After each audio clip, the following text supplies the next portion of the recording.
My first day on the set, it was an exterior on the back lot at Fox, that this series might be somewhat different in that as I arrived and sat down in my chair, the Riddler's car exploded in front of me, and rubber shrapnel flew by my head, and there were screams and people running, and I sat there just kind of thinking, do I want to put that cowl on or not? On the series and on the movie, I had a wonderful stuntman, but my stuntman, Victor Paul, a terrific guy, always seemed to be off having a coffee with Adam while I'm getting hurt with the Batman stuntman, Hubie Kearns. You know, they had a policy, you know, on Batman, and that was, if there's ever anything really dangerous, always use Bert. And as a result of that, I was constantly in the emergency hospital. You know, I thought I was an unlucky guy. And during the first episode, I mean, 4 days in a row in the emergency hospital, I didn't think I was going to survive the first week.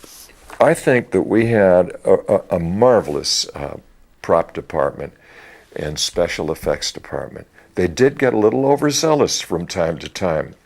And I remember poor Bert, as Robin was blown off tables and singed a bit. We had a contraption called the Bat Cycle. And I used to ride a motorcycle back and forth to work and so on, and I was okay on the Bat Cycle. But poor Bert, not so good, because he was in the sidecar.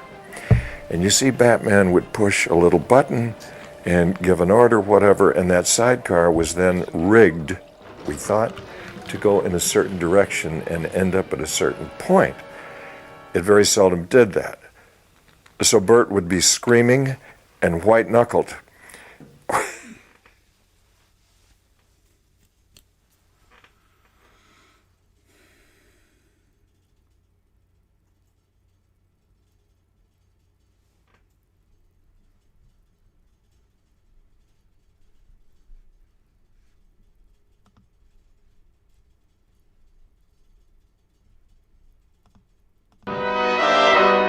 My first day on the set, it was an exterior on the back lot at Fox, that this series might be somewhat different in that as I arrived and sat down in my chair, the Riddler's car exploded in front of me, and rubber shrapnel flew by my head, and there were screams and people running, and I sat there just kind of thinking, do I want to put that cowl on or not? On the series and on the movie, I had a wonderful stuntman, but my stuntman, Victor Paul, a terrific guy, always seemed to be off having a coffee with Adam while I'm getting hurt with the Batman stuntman, Hubie Kearns. You know, they had a policy, you know, on Batman, and that was, if there's ever anything really dangerous, always use Bert. And as a result of that, I was constantly in the emergency hospital. You know, I thought I was an unlucky guy. During the first episode, I mean, 4 days in a row in the emergency hospital, I didn't think I was going to survive the first week. I think that we had a marvelous prop department and special effects department. They did get a little overzealous from time to time. And I remember poor Bert, as Robin was blown off tables and singed a bit. We had a contraption called the Bat Cycle. And I used to ride a motorcycle back and forth to work and so on, and I was okay on the Bat Cycle. But poor Bert, not so good, because he was in the sidecar. And you see, Batman would push a little button and give an order, whatever, and that sidecar was then rigged, we thought, to go in a certain direction and end up at a certain point. It very seldom did that. So Bert would be screaming and white-knuckled.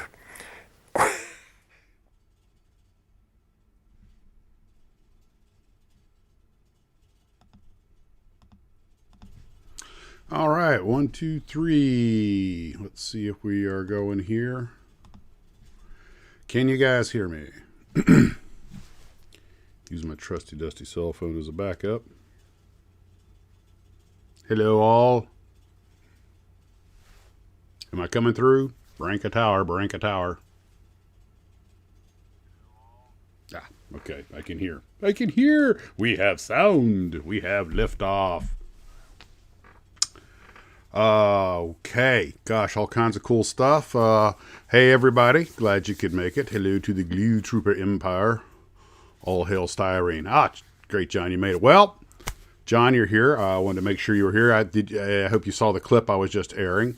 Folks, that little loop I found on YouTube was of the Bat Cycle from the movie and the little go-kart sidecar. And John Kitt and I over at Scale Car Garage were talking about this last night. And that was the first thing I wanted to talk about. And he has a great book called Batman, A Celebration of the Classic TV Series by Bob Garcia and Joe Desrees, if I'm saying that last name correctly. But anyway, what I wanted to talk about to kick off with was this. I'm sure you guys, a lot of you guys recognize it. It's alive. Hello, Telescope Replicator. Oh, no problem, Al. I'm glad you could be here for what you can be here for. So you guys obviously recognize the Bat Cycle and the Sidecar.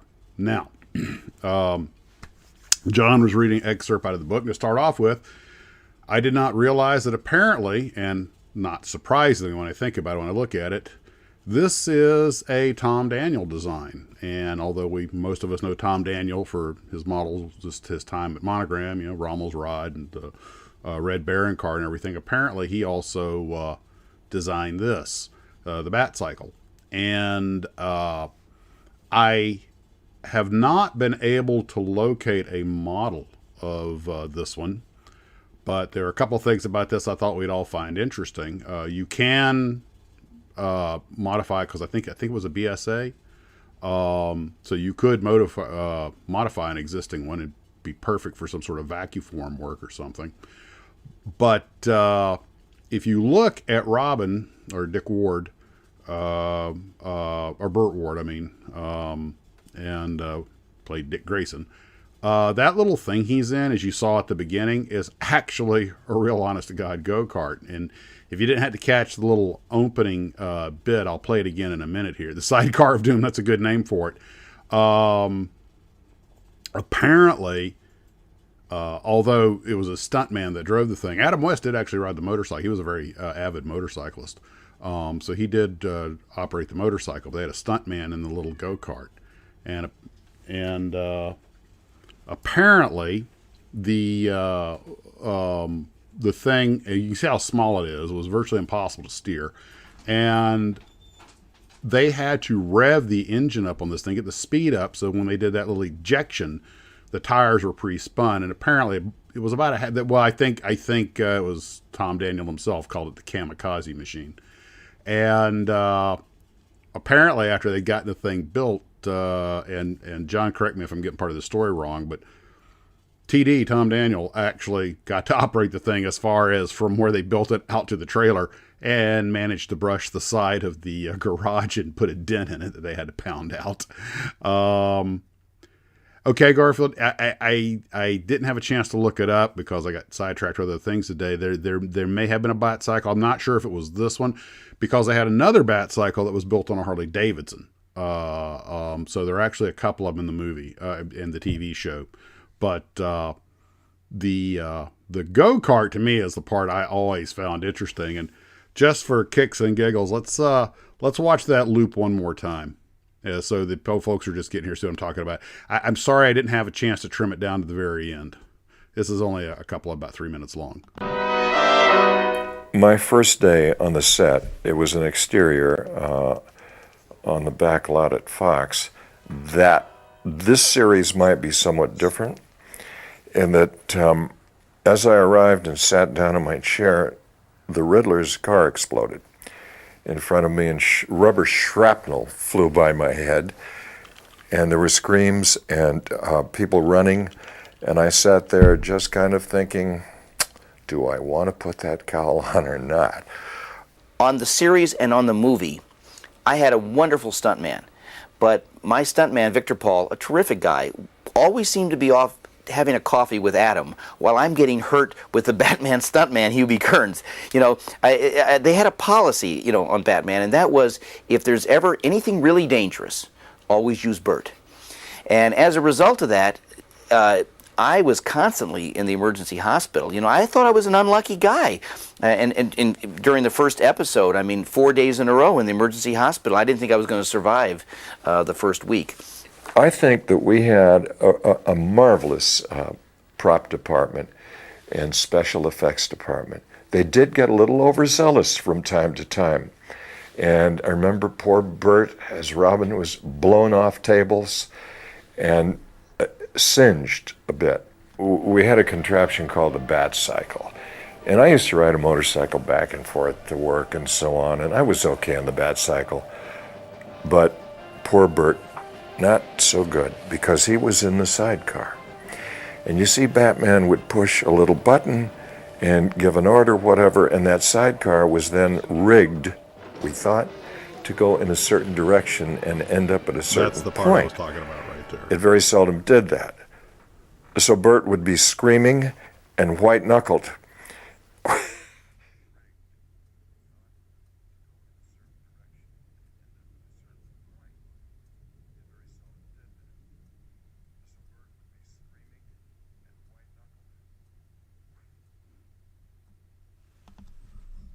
Now, I think that is just some of the coolest Hollywood trivia, partly because you've got an actual principal actor who's being put in harm's way, and if I remember, it was God, like anyone would go 50 miles an hour in that dinky little thing, and if I recall what John was telling me out of the book last night, is that apparently Burt Ward had sort of not endeared himself to some of the stunt people, so they were more than willing to let him go get himself busted up. But that was Bill. That was just I wanted to show the Bat Cycle. That was I didn't get a chance to trim that clip down. Now that's the one clip that stuck in my mind about that thing, and I always thought it would be cool if someone had made a model of that with a little ejecting go-kart on it. And I don't know if the Aurora Cycle, let me just take a real quick look here.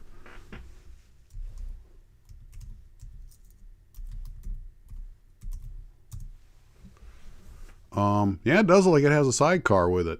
So, oh yeah, it does. Okay. So, let me,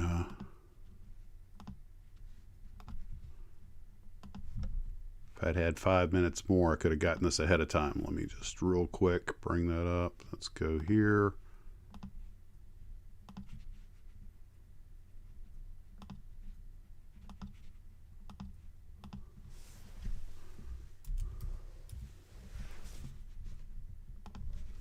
All right. Let me give this to you guys where you can see it. Put plus image.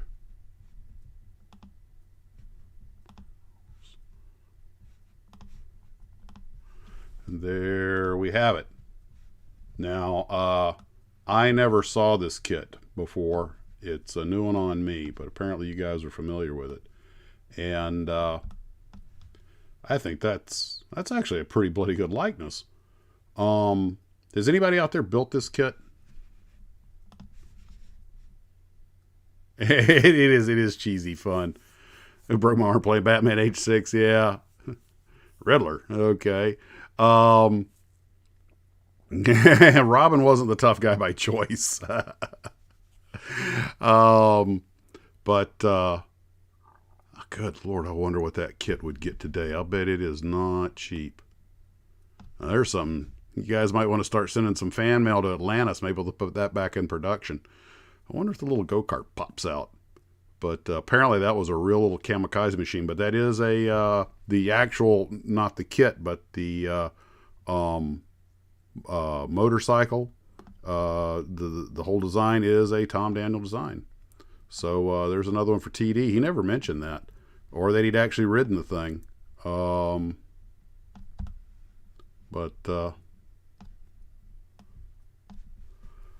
that's one that got past me, and it makes me wonder how many other things have gotten past me.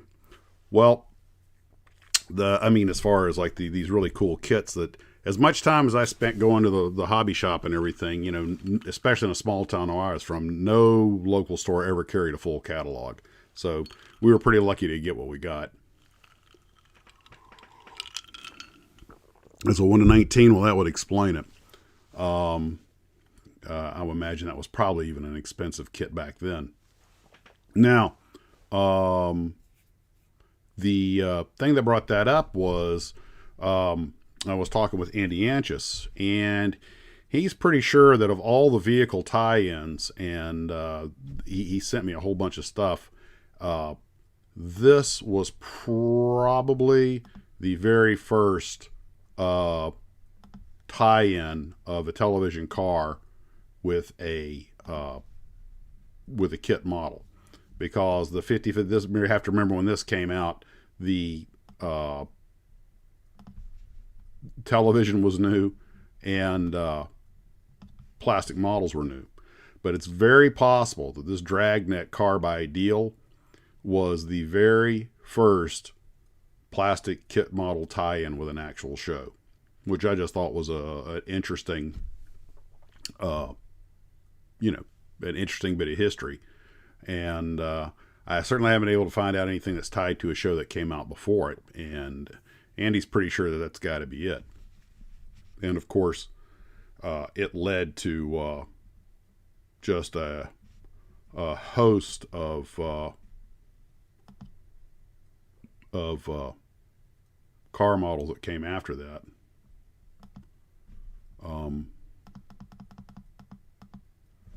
I mean, some of these cars I didn't even know were out there, like I didn't know I think I did know they'd made a Mod Squad car, and it's hard to believe that back in the 60s, when everything was super hip and they came out with the ridiculous idea of the Mod Squad, that the car they would give them would be a station wagon. But that's what they gave them, and I guess it sold. Of course, everybody knows the Monkeys Mobile, and which is probably one of the more famous cars. Of course, the Batmobile is obviously the most famous. I'm sure you guys remember the wacky races, and it's weird. It's almost kind of sad that I know more, like, you know, Penelope Pit Stop and the like. You know these characters better than you know the actual real race car drivers, unless you're a real race fan. But and if you remember Dick Dastardly and Muttley, they were crossover. They were not only in Wacky Races, they were also in Get That Pigeon. So I was like, how does this guy rate two cartoons? And oh, okay, Garfield, since you brought up the Batcopter, yes.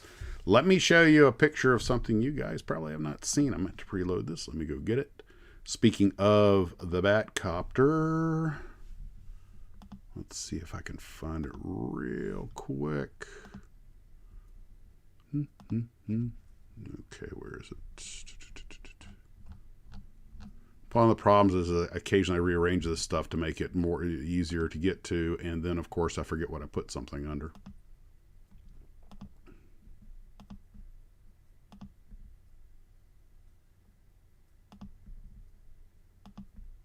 And somewhere around here, and I have probably here it is. Found it. You guys are going to love this. Stand by, you won't see this every day. Now, if you're wondering why, as a TV fan, you never had a Batcopter as a kid, it is because you're looking at the Aurora pattern. This is the handmade, sculpted Aurora pattern that never got put into production. I don't know why, because I'm sure it would have been a hot seller. I don't. This might have been when Diker took over and started canning a lot of projects. Forget offhand. Andy and I were kind of planning on an Aurora Files on the unbuilt kits, and like the F-82, which I covered in the first Aurora Files, that Andy himself had been involved with. And but I don't know. I'm going to guess about 1/48 scale. Judging by the way the figures are painted, I'd have to ask Andy about that. It could have been off scale. But this was That's a rare little bit of kit model history for you there, because a lot of folks know they never made the Batcopter, but they didn't know why, and they didn't know that there actually was one, and it was planned, and it got killed along with some aircraft carriers, I think the Akagi and some other stuff, and they already had the patterns made, and that's half the battle, is getting the pattern made. And once the artist makes the pattern from that, of course, you make the molds. And I don't think it was a licensing issue. Off the top of my head, and Andy will probably hopefully see this later, and he can correct me if I'm wrong, but apparently I'm thinking this might have been because it's when Diker started killing off a lot of kit production. They may have preceded that. There's a lot of reasons something like this can die on the vine, but I wouldn't think they'd have gone this far without having the licensing issue squared away. But there you go. There's your rare piece of aviation history for the day. I can't imagine Aurora being off scale. Let's make the model to fit the box, so the boxes all fit on the shelf, huh? But all this other stuff, of course, did go into production. And I found interesting, like the Herbie kits, Herbie Rides Again. That's actually a kit model made from a sequel. There's my personal favorite, the Rat Patrol. Of course, the Jeeps and everything were completely wrong. This one, can you imagine what happened if you made that kit today? Planes actually dropping bombs on a city. I mean, they'd have you arrested as a terrorist or something. So that was from Adams, and Adams cut some really nice molds. I thought it was kind of a strange option. This is coming back, as you know, in the new Ghostbusters film. They're bringing back the Ecto-1, and man, the fans went nuts over that. But I probably did. I would imagine they had plans for the original thing. That's normally when it's a real vehicle. I know from doing actually it was some of you folks that had told me that that man from Uncle Vehicle reminds me of the one from the TV show UFO that Ed Straker and Paul Foster drove around in. There's another Tom Daniel design, even though Barris is the one who actually gets credit for making it. It was actually TD drew up the pictures for that and for the Munster coach both. Yeah. It actually, it wouldn't be that hard, I wouldn't think, to modify, because the real helicopter was just a L-47 with some, stuff put on to make it look cool. Oh, you're working on the Ecto-1? Okay, great. How do you like it? Does everything fit well? I would imagine modern kit it probably does. The Mod Squad station wagon. God heavens. These are some wicked, and there's the mother of them all. But by the way, just as a completely unrelated side note, this picture out of the Mustang back here, this is some of the artwork TD sent me, and that's a Tom Daniel paint job. I put a few things here on the desk we can talk about today. Of course, I'm going pretty unstructured today, as you can tell. I think you guys seem to just enjoy chatting about whatever's on your mind rather than me trying to come up with a lot of stuff to go through a checklist. But I do have a few things here. Yeah, John, everyone that I have spoken to in the model industry that's familiar with cars, Barris, and I mean, I don't like to speak ill of the dead, but apparently he had a reputation for, if he handled the business end, he took credit for it. And the other guys, Switzkis and Dean Jeffries and the rest of them. I've actually read where Dean Jeffries made a comment that Barris has never driven a screw or hammered a nail in his life or something to that effect. But one way or the other, the vehicles did get made through his shop. So one of the other things I had was I have basically ceased production on the launch umbilical tower because this kind of crap keeps happening to the parts. That's one of the paper. It's actually not a hold down arm. It's anyway. The stuff's getting distorted just being in the Tarbus, and honestly, I accidentally dropped that on the floor and rolled the chair over it. But that aside, oh, by the way, I think I told you guys I actually went out and bought a proper launch kit, so I'm all legal. So if I go someplace, and then I go out to fly today, and I don't know if you saw the Facebook page, but Got everything laid out, ready to go. Where are my batteries? Where are my batteries? My batteries are in my garage. That's where my batteries are, or were.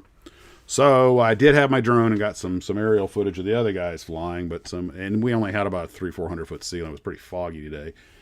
But unfortunately, my club is on a landfill that the county runs, and somebody at the county is afraid that if we try to fire a model rocket, something's going to go boom. So they won't let it. But a couple of guys luckily did tell me some places like that it's okay to go shoot. And he said it's actually been out there. The deputy showed up just to watch. And he flies actually rocket-powered RC gliders. Like the SR-71 has a Vulcan that he's been able to keep up almost 2 minutes. If you launch it like a regular Estes rocket, but then you fly it back as an RC, and they're basically wing gliders. Launch tower gets destroyed by Godzilla or something. Actually, I thought about something along those lines. Well, if you remember my Godzilla versus the Wehrmacht movie, he's attacking a rocket base. Also, speaking about the paper models, this is the bottom of the launch umbilical tower that I made, and you see how the paper just started coming undone, and and I guess it's some of it, maybe the moisture, humidity down here in Florida. But I'm very, very, very disappointed, and not the engineering of the paper product is excellent. I'm very disappointed, partly in my construction of it, but also just the paper just doesn't, the edges and everything don't adhere that well. And they do have some overlap that you can fold over and glue down. If you're going to do one of these, you have got to be extremely precise with the cutting. And I thought I used foam board, but you're probably better off to use construction paper or something that you can cut more precisely, because foam board, sometimes it's hard to get it just right. This stuff didn't stick to it that well. So if you do one of these paper launch umbilical towers, personally, I think you're better off just to use the thing as a pattern and make your make it out of styrene. But I did see some companies that actually make photo etch of things like the hold down arms and the swing arms. Very, very complicated stuff. You got to be really good with the photo etch to make that work, and it's not cheap. But if you can pull it off, you'll have a museum quality build. Yeah, that's true, Roger. It is true. I'm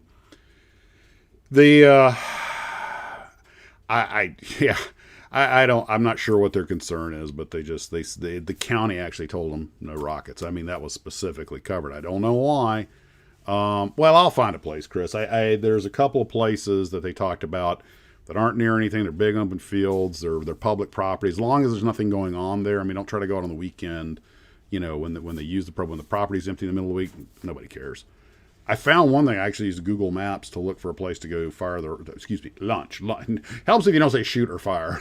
To go launch the rocket, and I found a huge field just 10 minutes from my house, and I went out there, and unfortunately, as I feared, was all fenced off with big no trespassing signs. So they've been to that rodeo. Yeah, I think the methane is the concern. In fact, the place does have the vents sticking out of the ground everywhere. And actually, at the other field I used to fly out, which is also on a landfill, you could actually smell the methane sometimes. That's a thought, Chris. I could go out to the ocean. The wind almost invariably is blowing inland. Last rocket I fired actually was at the beach, but it was a one-shot non-recover. And I think I have one of the fins to it glued up on the wall on the Tarbus. Cornfield. We don't have corn in Florida. But I'll figure it out. I want to take all my cameras and everything, and you put the drone up for a down shot, and then get the telephoto for zoom in, and then the regular video camera for kind of a tracking shot if I can. To me, half the fun of the models, whether they're working models like RCs and rockets or display models, half the fun's in the photography and getting good imagery, which is its own subspecialty. And I learned more doing that diorama where I really had to start playing with the focal lengths and everything to keep things in focus. I learned a ton on that. The problem is, back from cornfield, yeah. In Florida, it's getting them out of trees. But unfortunately, where it comes to like photography, I have to look it up each time I do it. I actually went out and got some really good photographs of the moon with a 300 millimeter lens, but I couldn't tell you how to do it right now. I remember there's a very specific f-stop and everything you have to set. So I thank God for the internet. You know, of course, in the old days, I guess you just have a book. But, oh God, no. My wife would say I am a methane vent, but perhaps I overshare. But I often have to go out and refresh myself on what settings do I need for this kind of photography? And I took all those photos of my two Mustangs and did the Mustang comparison, and wingtips were always out of focus. I didn't realize if I just moved it a couple of f-stops, everything would have sharpened up. You would think, you know, that if it could survive a lightning blast, but oh well. They can't do anything about lightning, but they can stop us from using any kind of pyrotechnic. I found a couple of cardboard tubes that came out, real long ones that came out of some rolls of paper I had. I'm thinking about just gluing some fins on those and, you know, making rockets out of them. The USAF is good at bomb recovery. Well, I'll tell you, since you brought that particular point up, we have a place down here south of Orlando, the Avon Park Bombing Range, and they have a what they call auxiliary field, an Air Force auxiliary field there. I was flying down, I was coming back from the islands with my FO, who had been an ex-Air Force guy. And apparently he dropped bombs there before. And I don't know if they still drop bombs or not, but he was telling me that when he was on F-16s or F-4s out of MacDill, whatever it was, that I didn't realize. I was like, why do they put this outlying field by the bombing range? Apparently they're no longer allowed to fly with bombs hanging on shackles from the Air Force base to the range. So they fly clean to the range, land, arm them right there on the range, take off, circle around, and go bomb the target. And the idea, of course, is they've had a couple of bombs fall off of airplanes in the past, and they, that was the way to get around. Okay.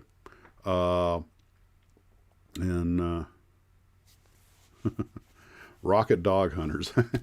Yeah, okay, Fido, go get the rocket. Here, sniff this cordite. Okay, go find the rocket. The other thing that I've been doing lately is I've been tinkering with this vacuform arrow that the Wolfman sent me. And I talked about it very briefly. Of course, it's got these lips on it. I was trying to figure out how this goes together and what these were for. And I thought maybe they went through this way, but apparently they're for making tabs like this. You cut a little piece off, and the instructions say to glue it like that, and you have like a little quarter-half-inch piece there, and that you do that around the periphery, and that gives you something to glue the airplane to. Now, a fella I knew who did some really world-class vacuform kits, he sent me some pictures. His work was amazing, because these lips are really hard to file off without over-filing. But he actually built like a balsa wood structure, like a balsa kit for the inside. And that was an awful lot of work. But, you can get vacuform kits of stuff that no one else makes, pretty much anything. And you get them in these big scales pretty cheap. Vacuform, trust me, you're going to sacrifice a few to get the basics down. And I'll be honest with you, I did do an F90 that came out and put it in Blackhawks markings that came out okay. But it's kind of its own sub-specialty. Oops. Oh, by the way, this was one reason I didn't have time to get some of the pictures up that I wanted to. Normally I spend a couple hours ahead of this looking for photos and getting everything trimmed up. I was in the shed because the key broke off in the lock. And by the way, the key's still in the door, so I can't lock. I mean, there's really no need to lock it up, but I know one of these days I'm going to lock it walking out without thinking about it. It just... Well, to be honest, I backed in the door, my backside took it off, but the key was getting pretty bent up, but I can't get the part that's in there out. I should have another key somewhere, but, buy a $10 lock and replace it if I want to. I'm in a fenced backyard. I'm not worried about anybody getting in and stealing my stash, but you never know. But that was chalk one up for the big buttocks.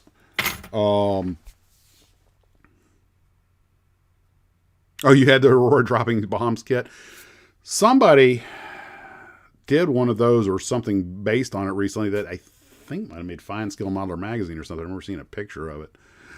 Yeah, broken key, broken plumbing. It hits in waves. I'm waiting for the third one. Oh my gosh, out at the RC field, just walking to the car on the gravel, just stepping off the gravel onto the grass.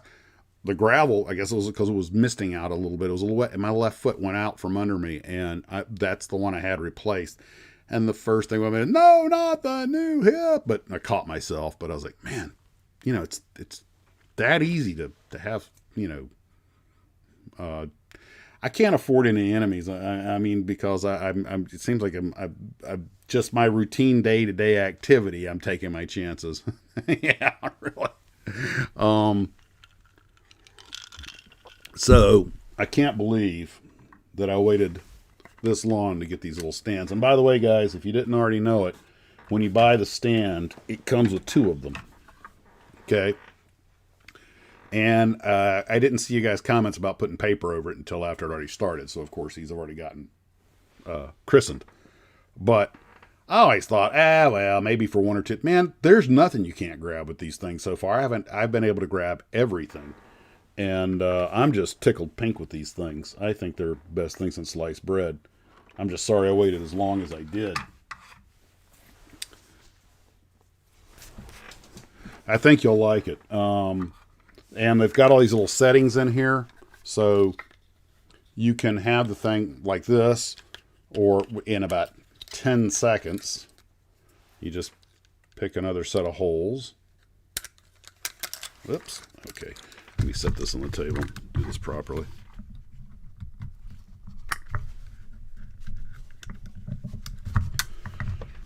And look how wide that thing is. And so it is a very well thought out piece of equipment. It doesn't put so much pressure that it's breaking stuff, but it's enough that it holds it pretty securely.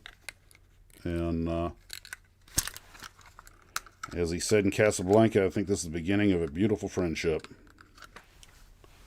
Just that quick. And these clips are very well thought out. Of course, they fit in the slots. They come out very easily. You have holes all over the place, so if you have something on a stick, you can put it in there, which I did yesterday. I finished the wagon. The only thing that was left from last night was dull coating it. And so those are done. Boxes are up on the shelf. The kits are on the shelf. I'm just going to take a couple of them over to my friend in Tallahassee that I built a stagecoach for. And with the key broke in the lock, a screwdriver will open it. I thought it's sitting kind of flush, but okay, that's a thought. The monogram SPD. Oh my God, I've got so many of those because I built a bunch of them for my Battle of Midway video. And the only thing that I didn't like about the monogram 148 scale SPD was they tried to put the play value in it with the retracting gear and the dropping bomb and the moving gun. And it's nice because you can position things. And of course you can leave that stuff off and add a little detail if you want. And the flaps, the die flaps can also be made to open. But of course, when you put play value on something made of styrene, it's going to break. That's just all there is to it. And in fact, John and I were talking about this last night. He just got the new Atlantis Snoopy in Woodstock playing hockey in the bird feeder. And somebody just sent me a picture of that for the next viewers build. And John was saying that it wasn't long before the mechanism in it broke, because styrene just isn't that tough. And incredibly durable in many ways, but very fragile when you start. And if you make it out of something like Rock'em Sock'em Robots, it can take the beating. Then the glue won't hold it together. As we learned with the banana splits, when they were the company that made the ATV wanted the ATVs made out of the actual plastic that the real vehicle was made out of, and it turned out that model airplane glue couldn't put a dent in that stuff.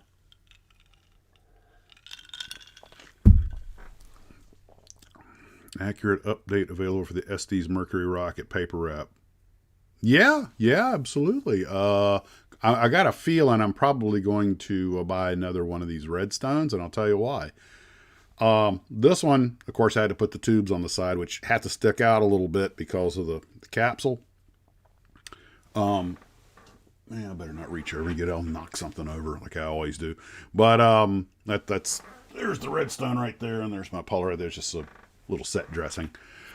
But I really believe that at least as far as the Mercury Redstone kit is concerned from Estes, there is very little difficulty making that a legitimate display model. It's that good. And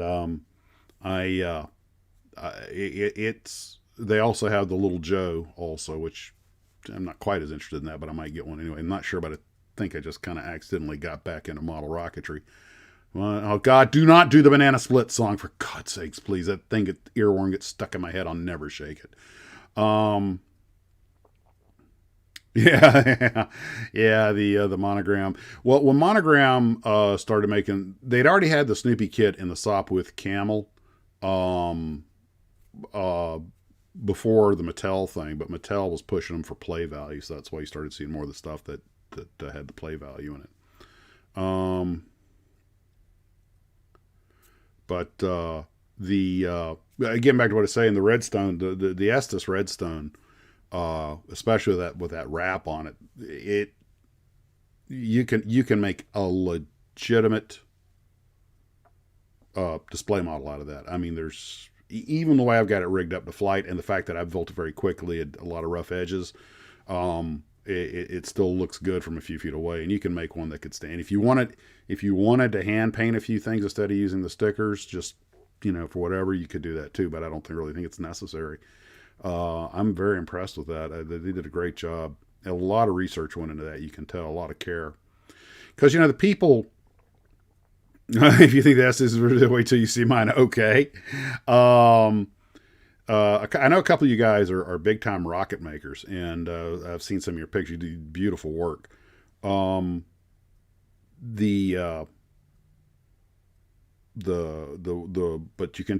people who are making these things can't be making any real money with it, given the amount of work that had to go into it. So they have to be doing it as a labor of love, because there's just no way they're making enough money to make it financially worth doing by itself. But it's wonderful when you deal with people who are doing something because they really love to do it, which is, I think a lot of people in the model business these days are like that, because they could probably make more money doing other things. My guess is the guys at Atlantis could probably make more money making injected kitchen knobs for ovens and stuff than they're making, with less grief than they're doing making models. But these guys love models. They started Mega Hobby, and the same thing for Nick Argento. Now Nick Argento has another business, so he's making it. The Glencoe kits isn't the only thing he does, but he has to spend a lot of his personal time out there running the machines, because some of these molds are so old. He's the only one that can. That wagon, the Prairie Schooner I just made, had a lot of flash on it because it's a 66-year-old mold. I want to say it was Tony Balone made the original molds, and making these figures was kind of his hobby, his thing. Really nice workmanship. And I'm thinking, if they look good this now, I can only imagine, if they look like this now, I can only imagine what these things look like when the molds are fresh. Same for Adams. Their molds are just, and I'm waiting for Nick to get the Vanguard pack in production, because I've always had grew up in the space age, so I've always had a thing for model rocketry, especially cool looking rockets, even if they weren't great. The Vanguard was a cool looking rocket, even though they tended 8 out of 10 blew up on the pad.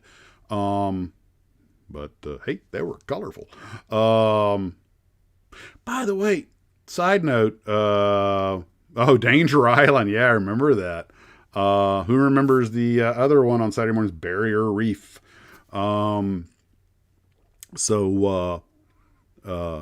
me, it was get up in the morning, watch the cartoons, and the cartoons seemed to be more childish earlier in the morning, and then you started moving up towards the last cartoon was Johnny Quest. Then it was the Monkeys live action and the Banana Splits. And the only reason I watched the Banana Splits is because I wanted one of those ATVs so bad. Oh yeah, and then you got HR Puff and stuff and all that stuff too.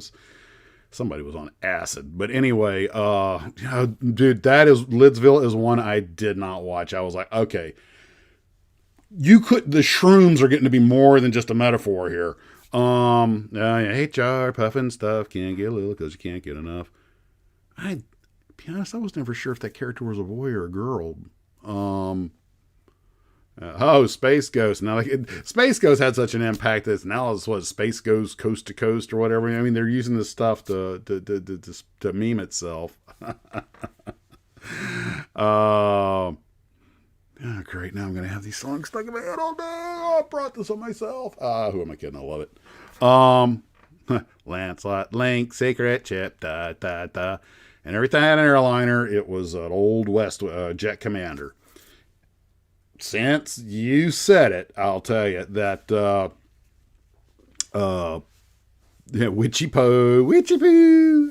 Lord, we went there. Lancelot Link, the thing with the monkeys, with the chimpanzees, every time they were supposed to be on an airliner or something, they would use the stock footage of a jet commander. And when Aurora came out with their model jet commander, about the same time, I would look at it and go, and the first thing I thought, hey, that was just like the one on Lancelot Link, Secret Chimp. The connections children make in their minds.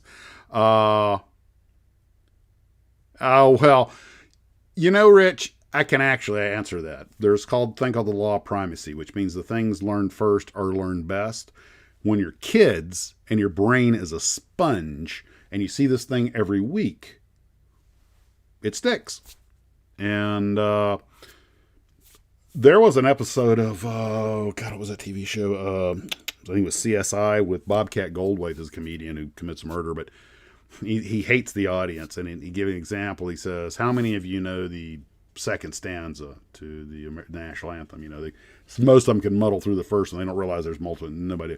But he starts singing the theme to Gilligan's Island and everybody knows it. And but it's because they saw it every week. They saw it in syndications. They hear it over and over and over again. And a lot of times when you're younger, like I said, and it just sticks better. That's why kids, before they're 8, 10 years old, they can pick a language up so fast. My stepson's from Venezuela. He picked fluent English up in 4 to 6, maybe 8 months. But he was 11 years old. So if you get to be my age, you get upset when somebody, puts your mailbox on the other side of the driveway. Darn kids. Get off my lawn. Yeah, there we go. Yep, sit right back in here, I tell. You're right, TV shows don't have themes. In fact, now it's usually running the credits during the beginning. Although The Mandalorian's got an awesome theme.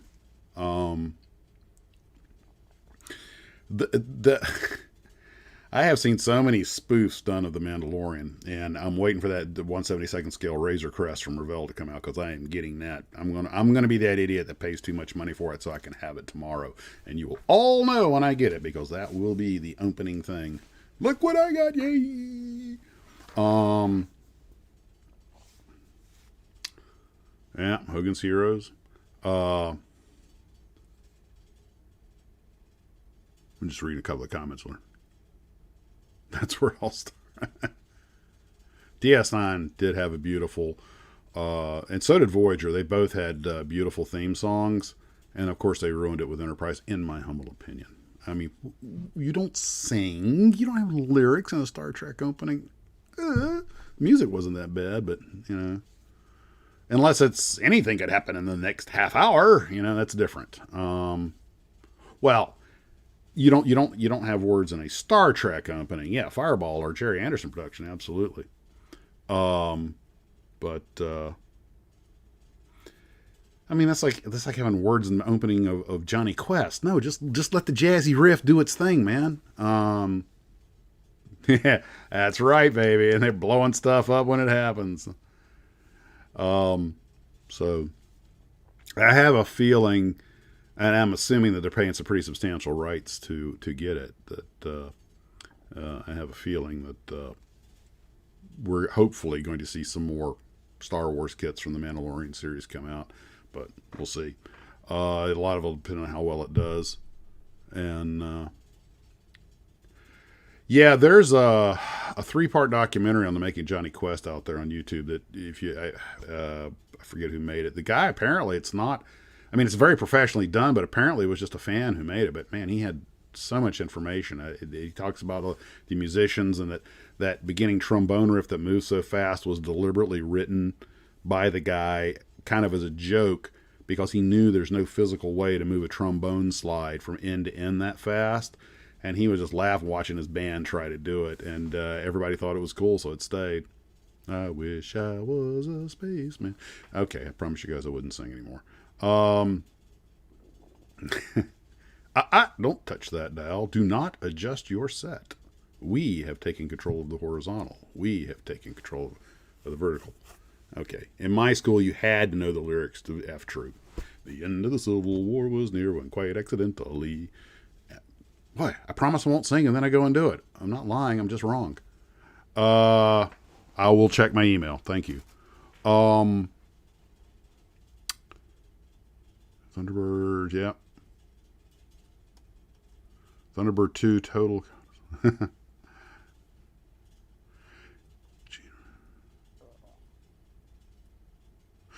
Oh, you know what? I forgot about that. Yeah. Roddenberry knew how to work the system. He'd been in Hollywood a long time. In fact, as I understand it, a lot of times the people who would create or make a series, and this could extend to the models also, they would do certain things even if they weren't used. Like you said with Roddenberry, I wrote the lyrics to the song, which I actually think I've heard it sung one time with lyrics, and so that they could get a financial claim that I also did the music, so I get this extra royalty. Which brings up a slightly interesting point. I don't know if you guys have built C-57D, the ship from the saucer from Forbidden Planet, which, by the way, if you happen to watch the movie Serenity, which was the movie that was supposed to finish off Firefly, when they go into where downstairs to where they find the information, the big C-57D up on the, it's supposed to be like the number of a subway station or something, but it's like, there were a lot of little Easter eggs and homages to earlier sci-fi. Well, anyway, Forbidden Planet doesn't actually have a theme song. They used, I think, theremins and synthesizers or something like that. And the people who did it, because they weren't part of the musicians union, I believe it was, they were not allowed to get credit for the music. So if you ever watch the credits, it says Tonalities by, and it was a husband and wife team. And they, you guys are having way too much fun with the F-Troop stuff. A cowie. We're a cowie like everybody. And of course, the most famous line to come out of F-Troop, it is balloon. So, I don't think they ever made any F-Troop models. I bet those would have sold. If you're going to make a model of Captain Parmiter, and then Sergeant O'Rourke. By the way, and this will probably be in the Aurora's file when I put it together, but I didn't realize that the Mr. Spock that AMT put out, and you guys probably already know, was actually originally Aurora. And but they weren't allowed to sell them domestically. They could only sell them through UK and Canada. Apparently, AMT only wanted to make ships. They weren't interested in making figures, but Aurora, was already established as a figure maker. Apparently, I don't know if they ever got the pattern done, but there were plans to do a Captain Kirk, and apparently it came to naught. But they didn't. When Aurora was told by AMT that, hey, listen, you not only got to pay Paramount royalties to do the Spock character, but you got to pay us also because it's our thing and we're letting you do it. And they already made the pattern, and it went in the vault. Screw that.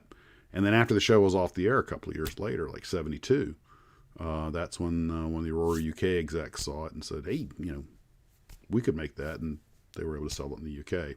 And that's why Spock didn't, even though he was made while the show was in production, he didn't get marketed until afterwards, and then only overseas. And I'm going to cover this in more detail in the Aurora files because it gets a little convoluted.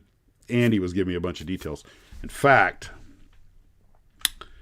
speaking of which, you know what? You guys might enjoy this picture if I can find it real quick. We all know the first Mr. Spock model was him with the phaser hopefully stunning the three-headed snake. Let me see. That was not the original concept, and thank God that's what they went with. Because, let's see. Here is, let me see if I can find it in here. It'd be in Aurora files, right?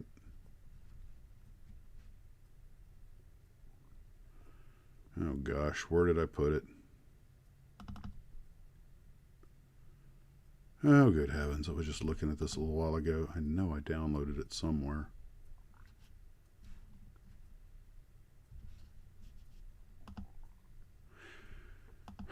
The original idea for Spock was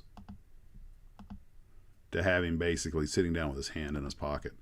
And of course, I don't know where I sent the picture. I unzipped the file. You know, I have really got to get myself organized here. This is starting to get a little embarrassing. Like I say, I normally do this well ahead of time, but okay, well, I did download the unzipped files, I'm pretty sure. Well, it'll be in the Aurora Files episode. I don't want to spoil you. Sorry, guys. False alarm. But they did some drawings, and the idea of Spock sitting at his console. Who got the idea to put his hand in his pocket? It's just, that would never have sold.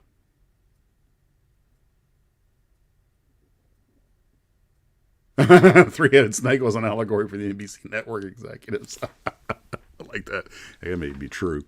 Oh, everybody loves the tribbles. I actually have a tribble with my Star Trek models in the other room.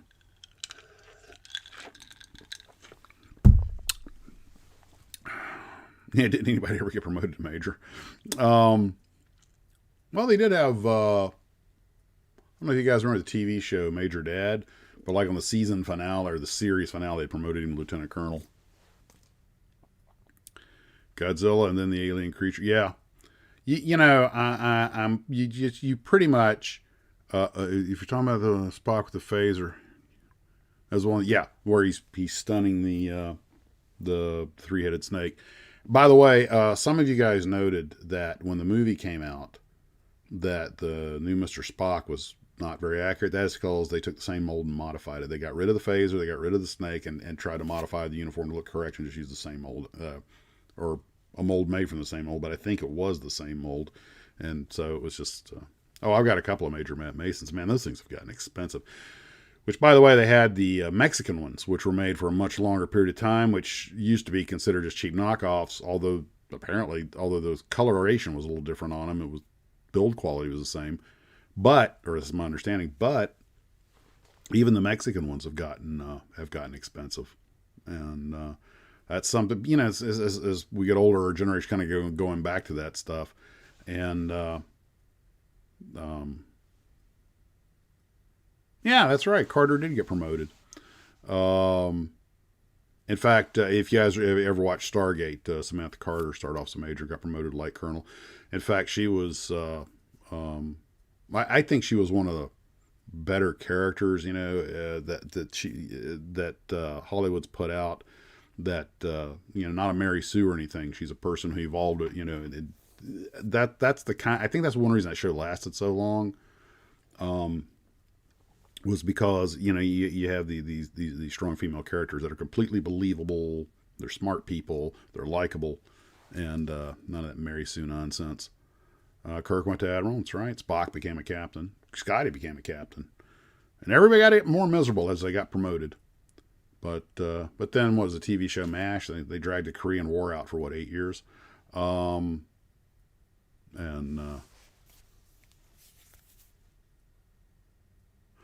original Planet of the Apes figure models, I do believe that was Aurora, and then later Adar. I know Adar did them. That was Abe Shikes who had started Aurora. I forget if Aurora made them, but I think they did. Gosh, it all gets confusing after a while. But the Adar, Abe Shikes used all the same people. I mean, he just when he sold out from Aurora, I don't think they had any kind of non-compete, so he just went someplace else in the same general area, got a lot of the same people, and just started doing the same thing over again. Crusader 101. Is that big car?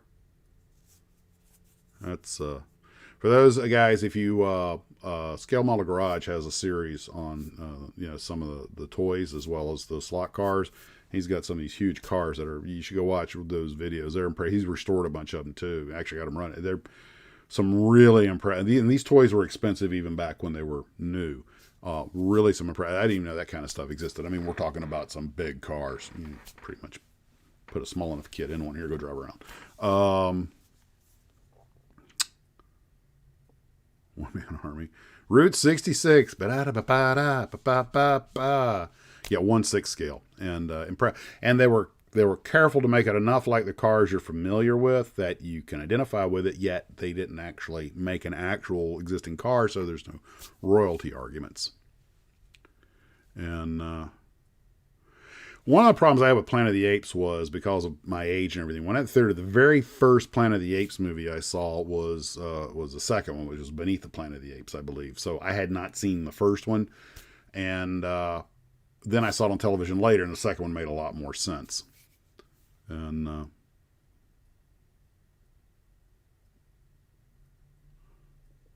kind of losing my.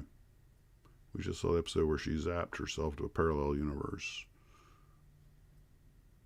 I lost track of this. Sometimes you read the thread and I'm like, I missed one.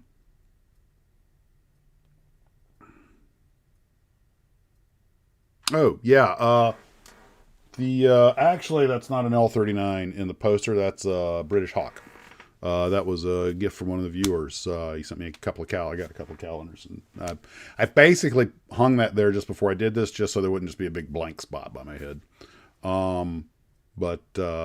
Of course, at any distance, the Hawk and the L-39 look a lot alike, which isn't surprising because they're both designed to do the same job, subsonic jet trainers.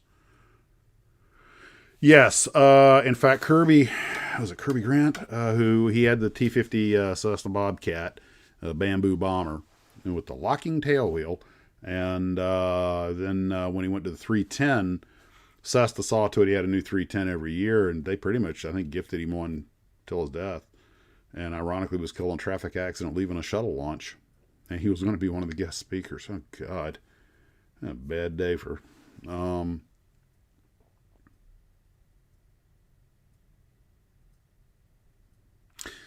The first Planet of the Apes was impressive. The whole concept and everything. The second Planet of the Apes was not as good as the first, but it was, in the sequel, the way sequels run, I think, a worthy, After that one, it started getting a little loopy and a little weird. But, Hollywood's got to... They were making money. So it's a business. They're gonna milk that thing as long as they can.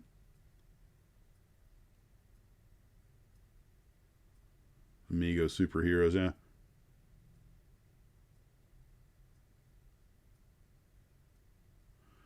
Carter was... Escape from Planet of the Apes, yeah. The thing was, at least these were playing with concepts that were pretty heavy for the time, like time travel and speed of light stuff, and they were, this was pretty heady stuff. Well, I guess even today, but especially for the audience of the day who had kind of gotten used to I got to back off on that. I was about to say gotten used to pretty simple science fiction, but then you think about the '60s, 2001. I mean, that still has people going, that was the Inception, or that was the one with Matt McConaughey where he's they just made a couple of years ago where he's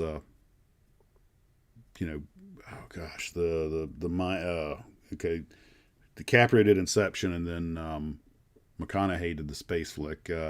How's it?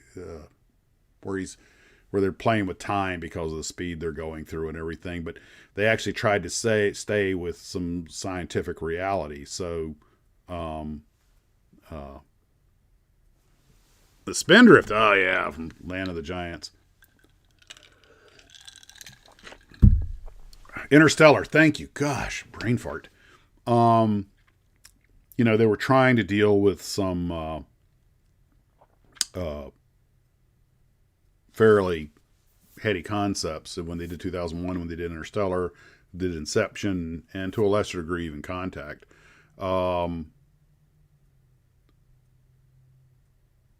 Oh yeah, well, Escape was just basically flipping it around, where you had men in Monkey World, now you have Monkey and Man World. And what is it, the comedian Dennis Miller, when he makes political commentary about how crazy the world's got, and he likes to say, it's like Planet of the Apes, you come out, you look at the window, and then the monkey's on top of the horse. And I remember the TV show, Planet of the Apes, I think only went one season. And, of course, they had to change the tonality of the thing, the humans could speak and stuff like that. But although I got to admit, the recent Planet of the Apes movies, although not my favorite thing, but they did at least try to make some sort of cohesive excuse why this evolution took place. But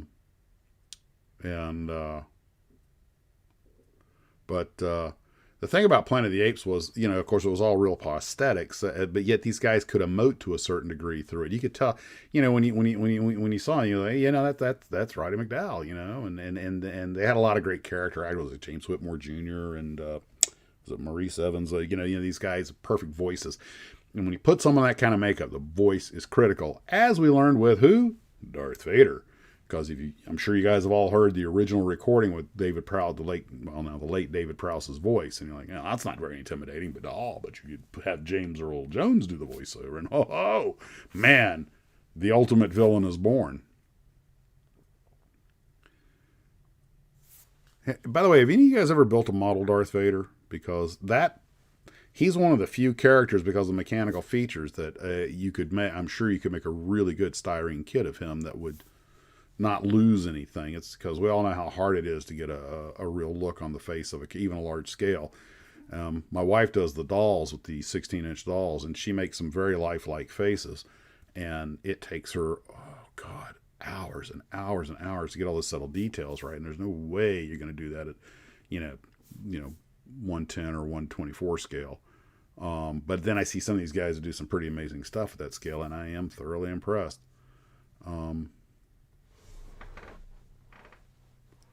Cowboy Bebop. I have actually not watched. I know what it is, but I haven't watched it. Soylent Green. Soylent Green is one of those movies that if you watch movies in the 70s, you saw it, and everybody knows what it was, and it's I'll call it interesting. First time I saw it, I was like 10 years old. I don't get it. And then later on, I was like, oh. And pretty jarring stuff for its day. Soylent Green is and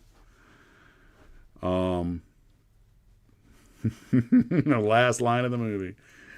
And waste not, want not, we must recycle. Omega Man, have you ever seen the original, which is I Am Legend with Vincent Price? I think some people might call it, but that was more subdued, and a little closer to the book, I think.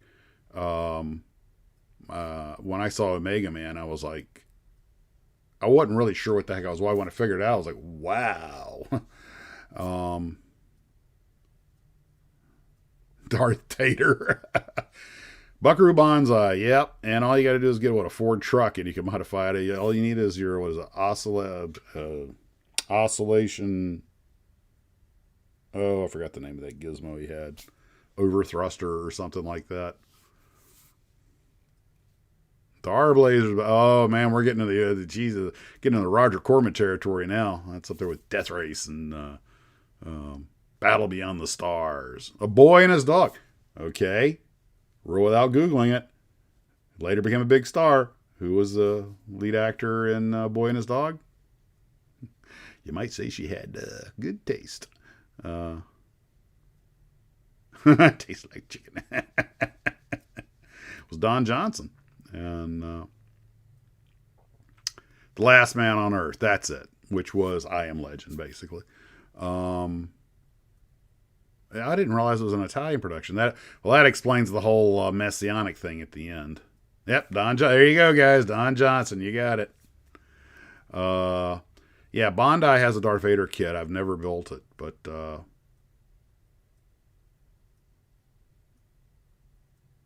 the base of the flux capacitor, okay. Overspeed oscillator, something like that. I forgot, oscillation over thruster or whatever. Anyway, Soylent Green is very tasty. Now, don't forget Soylent Red and Soylent Yellow.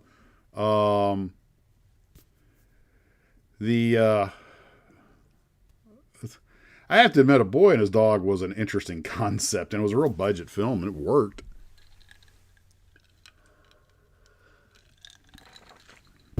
But the cool kits that came out of the movies, of course, we all know Blue Thunder, and which was, I think, one of the more popular ones. And you see, James, that's why everybody's afraid to take the COVID vaccine. Oop, did I say the C word? Because there's a photo I saw. It shows like the survivalist sitting at his table with his vest on and his Kevlar and his AR, and he's all disappointed. He goes, "The look on your face when you find out that COVID doesn't turn people into zombies." Oh, that's right, it was, wasn't it? Yeah, Edward G. Robinson's last film was Soylent Green. Yeah, who knows? Maybe. We'll see.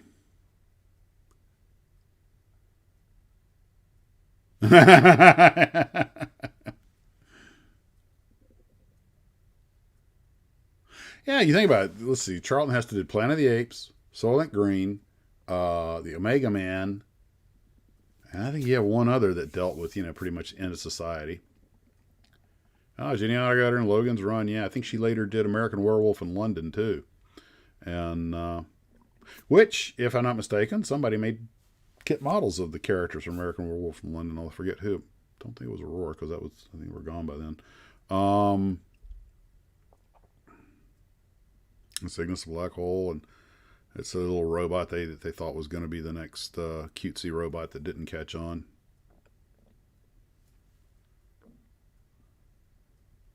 Earthquake, thank you. Earthquake. I knew there was a fourth one that dealt with mass destruction. Well, Irwin Allen did all, they called him the master of disaster. Poseidon Adventure, Towering Inferno, Earthquake. And he really did do a good job with them, though. It was his forte. Well, to some people, the end of San Francisco is the end of the world, so it's all in how you see it. Silent Running, yeah. And I think somebody actually might have... I was just watching something about, 10... ship models that were never made that should have been. I don't did they ever make a model of the Silent Running ship? But that would that was actually, whether you like the movie or not, I mean, so hard for Bruce Dern to play a psychopath, but that was an interesting concept for a movie, and an interesting concept for a ship, and it apparently was made on a fairly tight budget, and I think all in all, they did a decent job. But if you want to see some really cheesy model work, go watch, was it Saturn 3 or whatever, with Kurt Russell. And I was always surprised. I mean, Farrah Fawcett was in it, and a very young, what's his name? Bad Lieutenant. Harvey Keitel, I think, played the psychopath. But I was kind of surprised they got Kirk Douglas in a movie like that. And I'm like, man, his fortunes must have changed. He's doing second-rate sci-fi flicks. And the special effects were, you could tell, you could tell those were models. Yeah, the Valley Forge. I didn't think anybody ever made them. I might have saw one that somebody like handmade or something. Yeah, Huey, Dewey, and Louie. And see what happens when you get careless. And I have made the Pan American liner from 2001. I had it for a long time. And the Orion was the name of it. And apparently there's a model of it out there, but it's really expensive. I'm surprised they're asking that kind of money for, I guess it's a repop.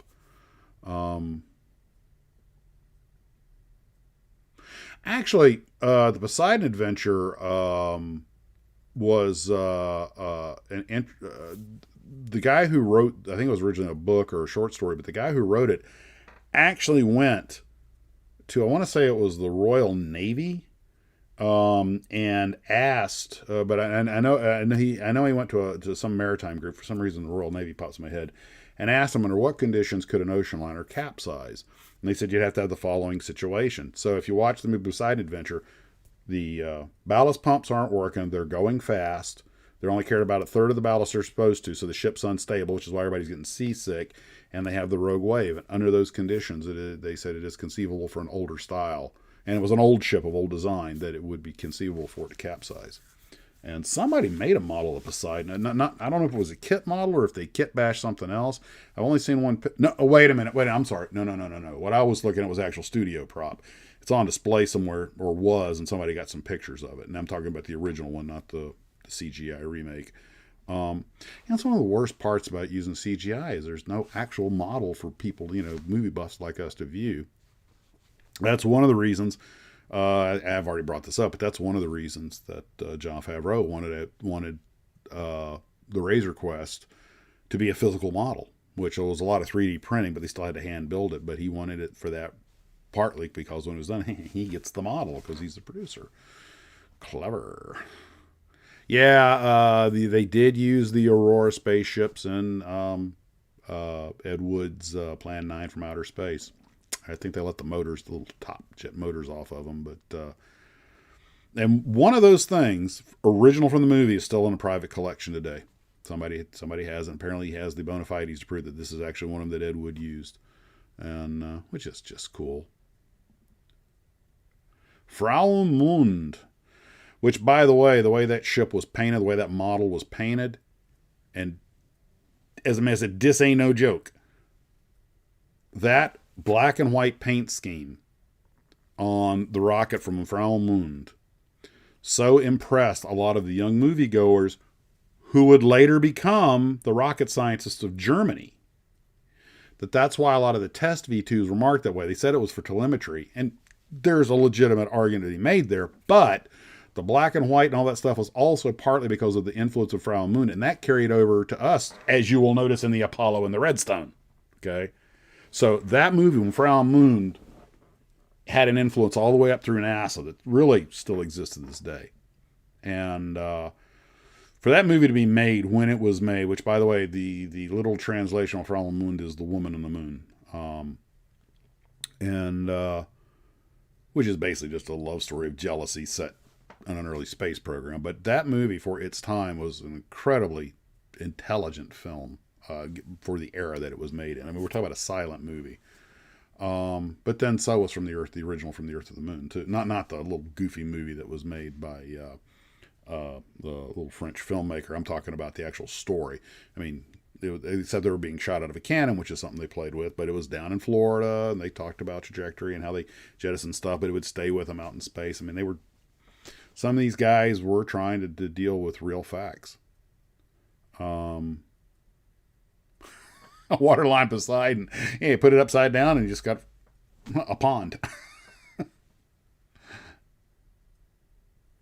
don't even know if they're making any models from The Expanse, which it's got enough of a following. There's probably a market there.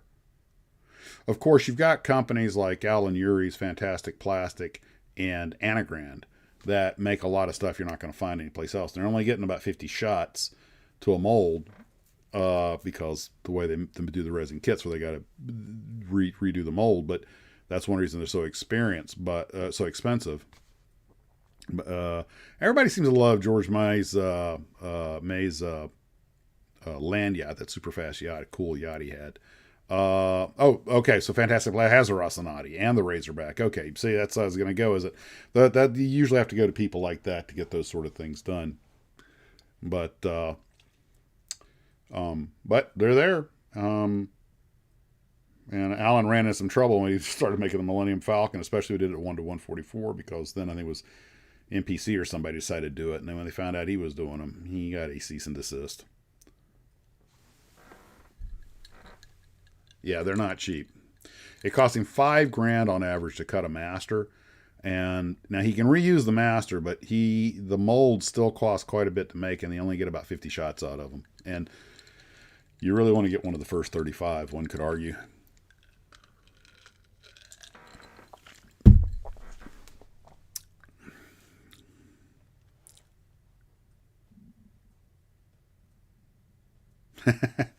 Rocinante. The Rossi. One of the things that a show like The Expanse does well as has very interesting writing, is that even though the ships are cool, and in the case of The Expanse, relatively believable the way they do it, but they also, those shows are popular because they're character driven. They make some very interesting characters, and the whole concept of the universe they set up with the Belters and the Martians and everything else is plausible. It's something that you don't have to make a great leap of faith to buy into. And they've got these great actors, and David Strathairn and these others that really high quality people, good writing, and then you throw in good visuals, solid looking ships and everything, cool designs. So it's tapping all the cylinders. In my humble opinion, that was where, and this is my humble opinion, is worth absolutely, every penny you're paying for it. That's the mistake they made with, you see, when you're dealing with The Expanse, you're talking about a brand new franchise. You can go any direction you want with it. But when they redid recently Lost in Space, which had extremely high production values, but they just had to tick certain boxes to change the Robinson family around. Now, instead of the dad being, the super genius with the faithful wife, he's a dumbass ex-Marine who's just a tough guy, and he's a resident muscle, and the mom's a genius, and they have marital discord. I'm like, I don't need that crap. There's enough of that nonsense in real life. That's not why people watch science fiction, okay? To see the same kind of problems they see in everyday real life. And I think that's why Lost in Space, the new series they made, even though they had cool vehicles and a lot of other and a strong storyline, personally I think that's why they fell down. And I haven't seen anybody clamoring for models of the new Lost in Space stuff, because they're kind of like, they looked at the show and went, yeah, the vehicles are kind of cool, the ships are kind of cool, but I think somebody did actually make a model of the ships, but it was like the series, I don't even know if it's going to get another season. And yeah, exactly, it's a bloody soap opera. And you got Silver Star Wars. So it's funny. You can have the coolest looking ships out there, and people will remember that, and they'll want models of it. But if you make an engaging story and make it something that people want to be part of the Star Wars or Star Trek universes, not only because of the cool ships and the cool weapons and all that stuff, that's all nice, but because they like the characters, I mean, probably the most popular thing to come out of Star Trek, Spock. And my wife and I, earlier today, were watching some of those, it's the fans watch The Mandalorian, and Favreau put this together. He's got some hardcore fans who know all the lore, and it's watching the reaction. I mean, these people are crying and everything. It's just, well, the original Lost in Space was camp. I agree. And it actually, I'm going to take that back for a minute. The original Lost in Space, where they had the chariot, which, by the way, a couple of cool models of that out there, was shot in black and white, where they had the jetpack and everything. That was actually pretty serious, pretty heavy-duty stuff. But when they realized that it was mostly kids that started watching it, and Will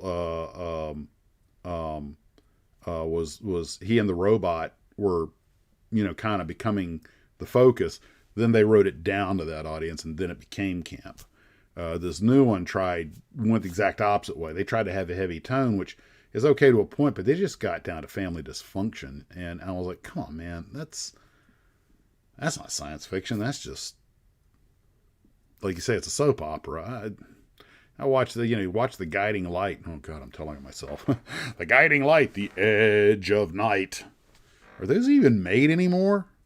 Ryan's Hope, The Young and the Restless, Peyton Place. Well, that was the one that actually started it, I guess. Yeah, I don't blame him. Guy Williams, I don't blame him. And that's one thing that the Lost in Space and Star Trek had in common. Both of them's best season was their first season. And you nailed it, Ken. I'll just watch. Well, that Star Trek show whose name I don't even mention starts with a D. Give you an idea. The initials are STD. How apropos. Oh, God. You see, that's what I liked about Stargate. It had all these strong characters like that without beating you over the head with it. Mandalorian did the same thing the last couple episodes. You have, Bo-Katan and these others, who, by the way, they've got to make a Bo-Katan figure. These characters that are strong characters, but they're not Mary Sue's, and they don't beat you over the head with it. They're just there as part of the fabric, and it works. But then you get STD, where, of course, in your face, look at me, I'm this, look at me, I'm that, look who we got doing this, and I'm like, oh, God, I won't even buy a model. You could give me a model of that kit, and I'd regift it. Of course, it's an ugly ship. I mean, it's just ugly. That's my opinion, but it looks like a wedge with a Frisbee on top. Well. Monkeys were enjoying fame at that time, so the bar was on. As the world turns in space, the edge. Yeah, here we go. I would come home from school as a kid, and the person that worked at our house she was ready to go home. Her day was over, and she was watching it, and she was like, nope, not till my story's over. And I had to wait 15 minutes to drive her home because, the Edge of Night or one of those was on. And, yeah, I've noticed when you gripe about STD, you don't get a lot of pushback from anybody. It's just kind of like people like, eh. And,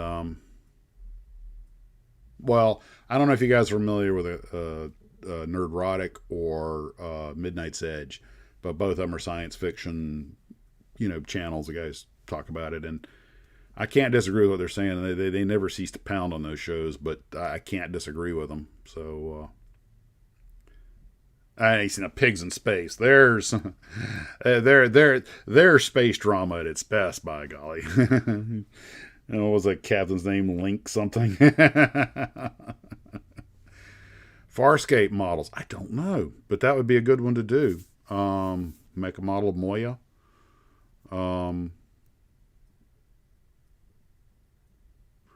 I'll take your word for it, Bill. I didn't get to the last season. After the first season, I threw my hands up, and that was it.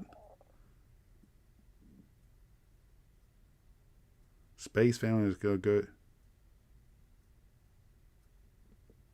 Only 4 Robins. No Dr. Well, Smith, if I'm not mistaken, originally was just supposed to be the villain that got them there, but then they, for whatever reason, they included him in. Of course, ironically, the campier the show got, the more popular he got, and the more over the top he played it. Link Heartthrob, that's it. Thank you. Funny you should mention Dark Shadows. And although the one insult that the kit model world did Dark Shadows was the Barnabas Collins van, the Dragula van, or the Barnabas Collins van, I'm like, there's no way Barnabas Collins would ever drive anything like that. But that was just cheap sensationalism. But recently, my wife's curious. She never heard of Dark Shadows. I told her what it was, so we went and watched the first couple episodes. I'm like, this is really better than I remembered it. Barnabas Collins, what was it, Jonathan Frick, I think, played, really did a great job. And I was like, this is, I realize it's weird, a horror soap opera kind of thing, but it worked. And it was, somebody was thinking outside the box on that one. Bab 5 was good. Space 1999. As you guys know, Space Team 1999 was supposed to be the second season of UFO, but it didn't happen, so they rewrote a whole new thing that became Space 1999. They basically dressed up the exact same moon base. I think that the Eagle from Space 1999 is one of the most intelligently thought out human space vehicles in sci-fi. I mean, that looks like what you would expect a space vehicle of that era to look like, the way it operated and everything. It was really very, very good. And I've never actually had a model of one. I imagine it's probably pretty tricky to build with all that truss work. But they had, the different Eagles with, you could remove the center section, put different center sections in there, sort of like a Sikorsky Sky Crane. And that is exactly how you'd want to make something like that. And you look at the space station, all the trusses and everything, and the modular components, the Eagle was ahead of them on that.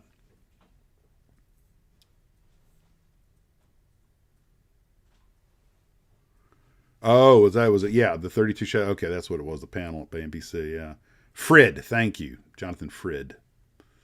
And he actually had a cameo in the movie with Johnny Depp. Just I don't think he actually even saw the finished product. He passed away almost very shortly thereafter. But it was kind of nice that they had him in a little cameo coming to the party or whatever.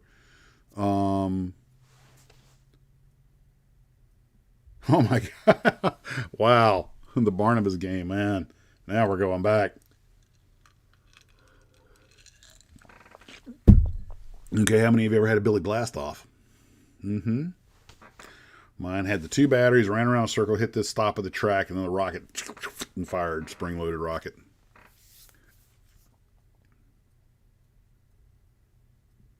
Well, that's awesome. Reading about the stun gun and everything coming to maybe for lightning. Okay, cool. Space Above and Beyond, yep. The thing I remember from Space Above and Beyond was the fighters. I forget what they called them, but the hammerheads. Those are pretty cool. I had a Major Matt Mason, still do have a couple of them, but they were gifted to me a few years ago. They're not my originals. If I had known how to put all my stuff in a 20-foot long eagle, geez, that's commitment.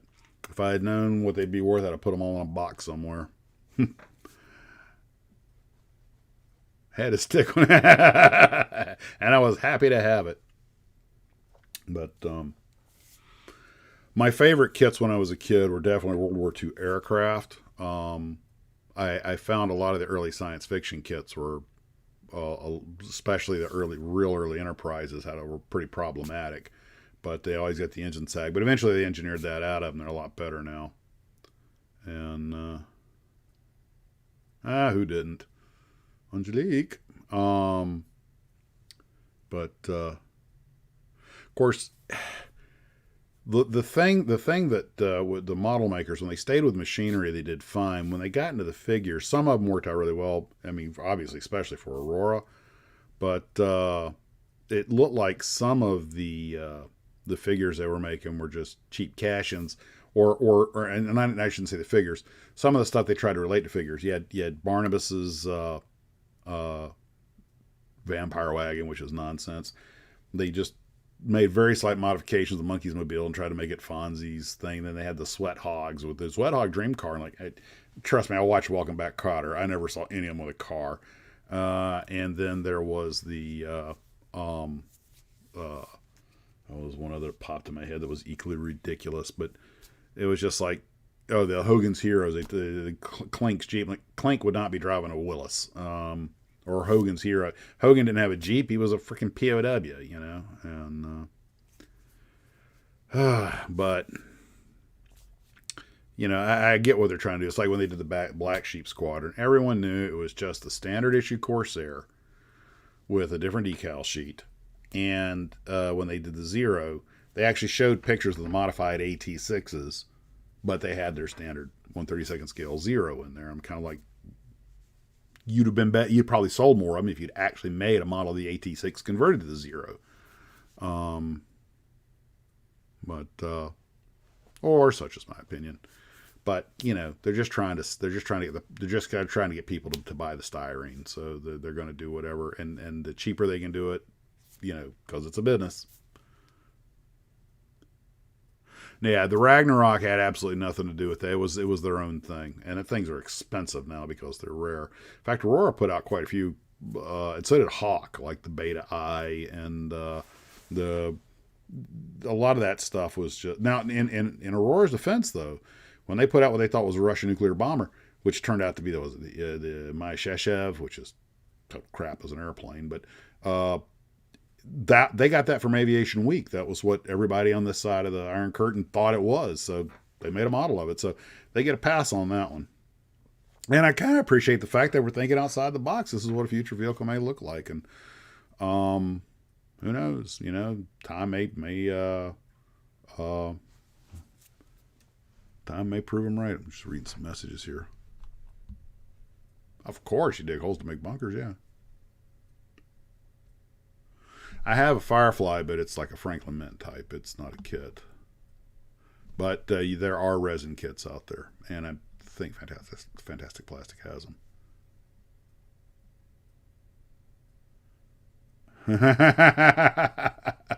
Ah.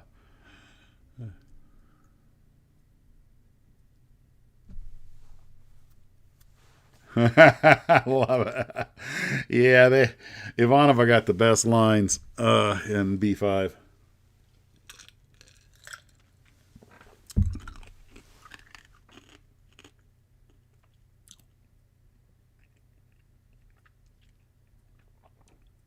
No one makes the pile of a Tesla.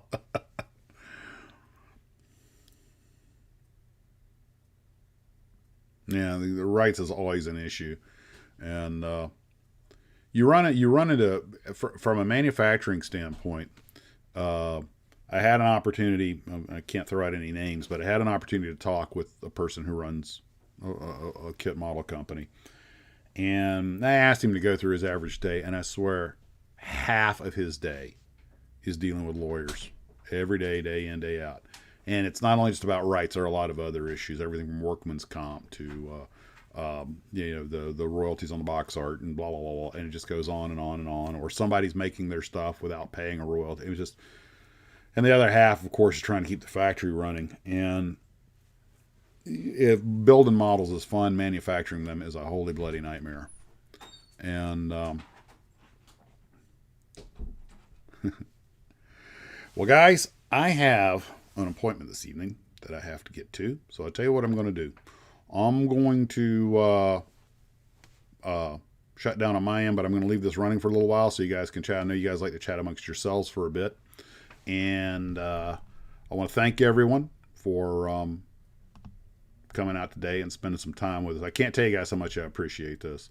So let me put my little logo up here.